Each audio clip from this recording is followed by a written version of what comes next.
তাইওয়ানে আরও বিস্তৃত পরিসরে শুরু হচ্ছে হান কুয়াং নামে বার্ষিক সামরিক মহড়া। আগামী ৯ জুলাই থেকে শুরু হয়ে ১০ দিন চলবে এই মহড়া। প্রথমবার এতে অংশ নিচ্ছে ২২,০০০-এর বেশি রিজার্ভ ফোর্স। চীনের হুমকি মোকাবিলায় এই মহড়ার আয়োজন করা হয়েছে। তাইওয়ানের প্রতিরক্ষা মন্ত্রণালয় জানায়, চীনা কমিউনিস্ট পার্টি উস্কানিমূলক আচরণ করলে তাৎক্ষণিক প্রতিক্রিয়া জানাবে তাইওয়ানের সেনাবাহিনী। বেইজিংয়ের হুমকি যদি বেড়ে যায় বা দেশটি লাইভ ফায়ার ড্রিল চালায় কিংবা তাইওয়ানের ২৪ নটিক্যাল মাইল এলাকায় ঢুকে পড়ে, তাহলে পূর্ণ শক্তি নিয়ে এর জবাব দেবে তাইপে। যুদ্ধ প্রস্তুতির অংশ হিসেবে টহল বিমান, নজরদারি ড্রোন এবং মাটিতে ২৪ ঘণ্টা সতর্ক অবস্থায় থাকবে সেনারা। আমরা আমাদের দেশ রক্ষা করতে আত্মবিশ্বাসী। আমাদের যুদ্ধ সক্ষমতা এই মহড়ার উপর নির্ভর করে, যাতে চীনা কমিউনিস্ট পার্টির আগ্রাসী অবস্থানকে প্রতিরোধ করা যায়।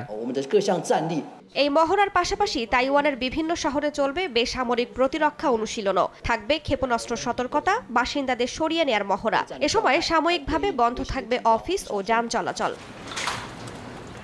রাইসা জান্নাত, সময় সংবাদ।